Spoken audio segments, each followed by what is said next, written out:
आज मैं हिंदी व्याकरण का मुख्य विषय लिंग पढ़ाने जा रहा हूँ। यह बहुत ही महत्वपूर्ण विषय है, महत्वपूर्ण पाठ है।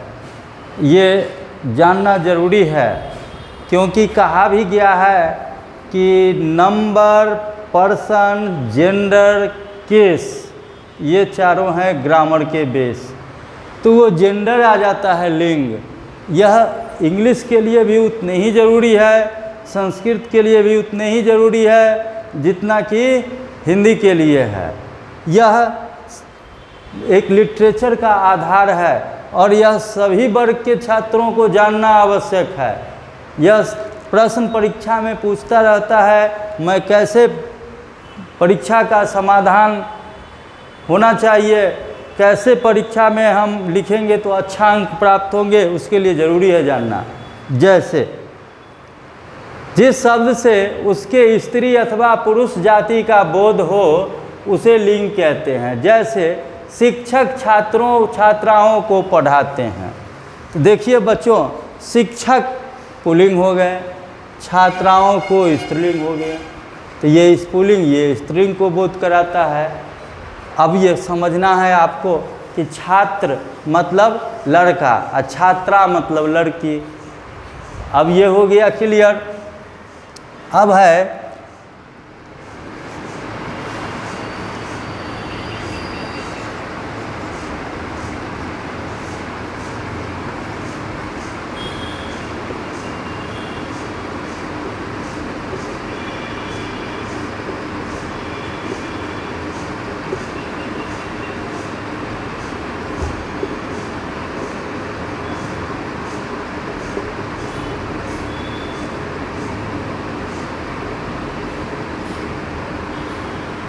पहला है बच्चों पुल्लिंग, जिसको मैस्कुलिन जेंडर कहते हैं।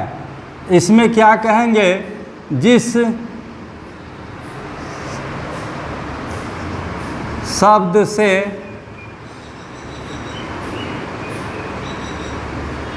पुरुष जाति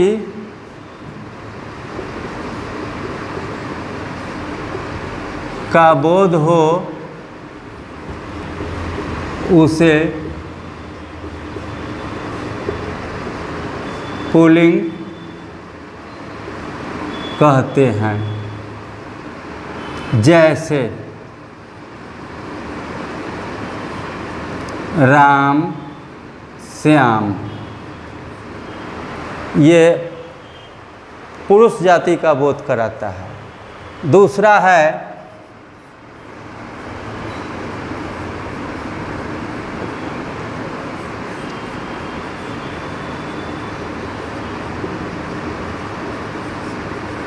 फेमिनाइन जेंडर बच्चों, जिस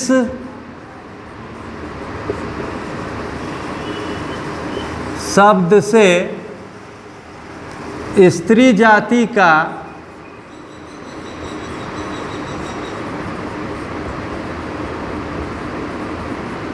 बोध हो उसे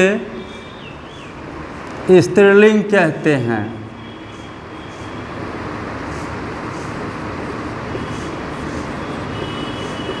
जैसे सीता, सुधा, जिसमें आकारांत होता है, आ शब्द लगा होता है, सब स्त्रीलिंग होता है। जैसे सीता, सुधा, लता। तीसरा होता है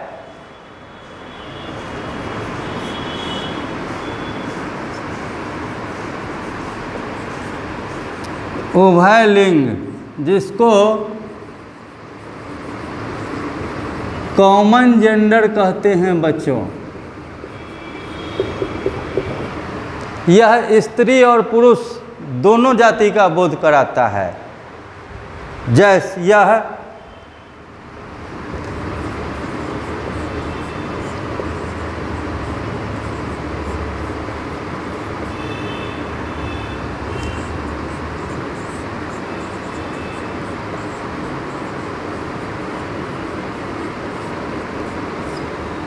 जिस शब्द से स्त्री और पुरुष दोनों जाति का बोध हो उसे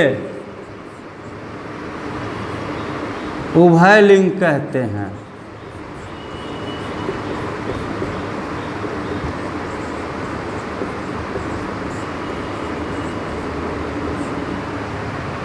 जैसे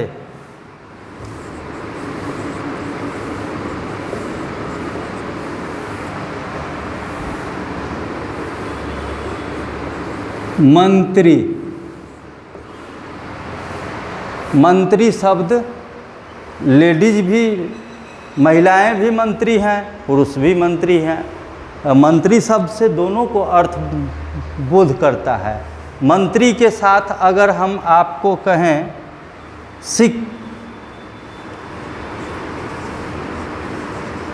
शिक्षक, लेडीज भी होती है, महिलाएं भी से होती हैं, पुरुष भी बोलती हैं। उसके बाद विद्यार्थी,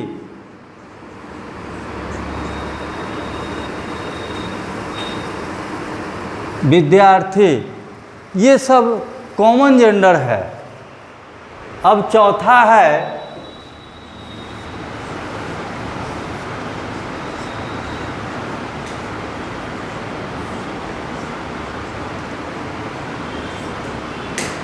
नपुंसक लिंग, जिसको बच्चों आप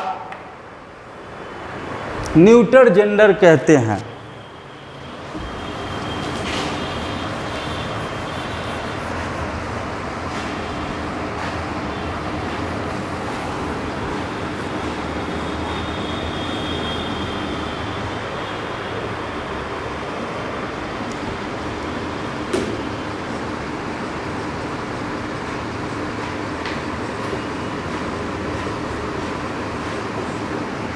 नपुंसक लिंग ये बच्चों बेजानदार वस्तु को बोध कराता है, जो नपुंसक लिंग के अंतर्गत होता है।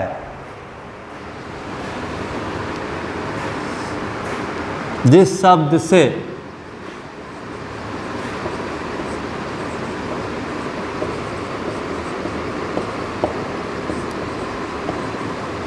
निर्जीव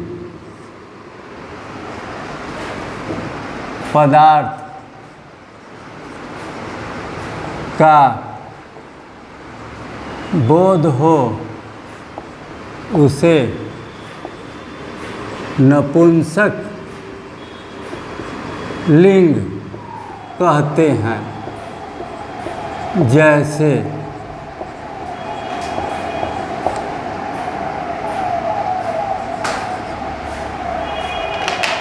जैसे फल, फूल, जल, ये बच्चों नपुंसक लिंग है। इसका प्रयोग हमेशा न्यूटर जेंडर के साथ होता है। अब याद रखना है कि आपको कैसे शब्द होगा, परीक्षा में वो बताते हैं। निम्न लिखित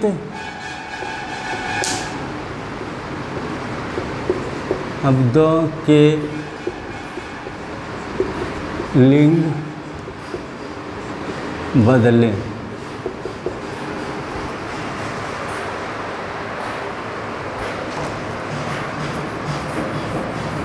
निम्नलिखित शब्दों के लिंग बदलें।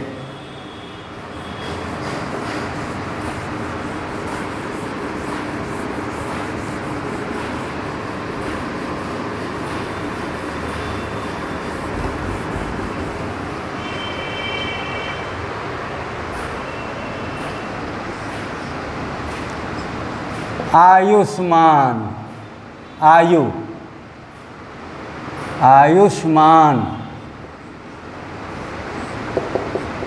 देखिए बच्चों, आयुष्मान का जब ये पुलिंग वर्ड आ जाता है, आयुष्मान भवः, किसी लड़का को अगर हम आशीर्वाद देंगे तो आयुष्मान भव। अगर किसी बच्ची को आशीर्वाद देंगे तो आयुष्मती भव। इसको कहेंगे आयुष्मती। ये बदला जाएगा, देख लो, इसी को कहते हैं। दूसरा शब्द अगर कवि है तो इसका कवयित्री हो जाएगा, क व य हर्षिकार त्रिकीकार। तीसरा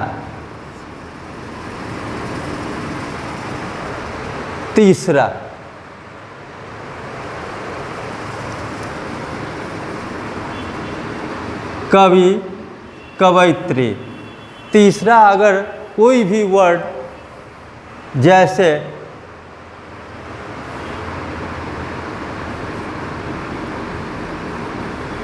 लिंग बदलेंगे, जैसे आयुष्मान, आयुष्मती, कवि, कवयित्री। और अगर विष्णु शब्द है तो विष्णु का वैष्णवी, नहीं विशेषण हो जाता है विष्णु का।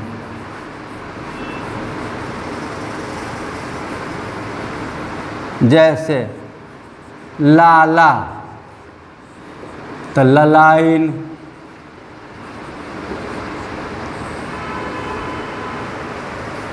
ललाइन। चौधरी, चौधराइन।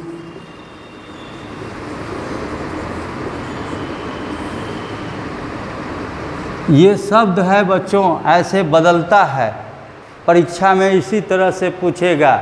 जैसे 5 नंबर में अध्यापक, अध्यापिका। इस तरह से 5 उदाहरण मैं दे दिया बच्चों। अब आपका काम है इसको अच्छी तरह से पढ़कर तैयार करना। धन्यवाद।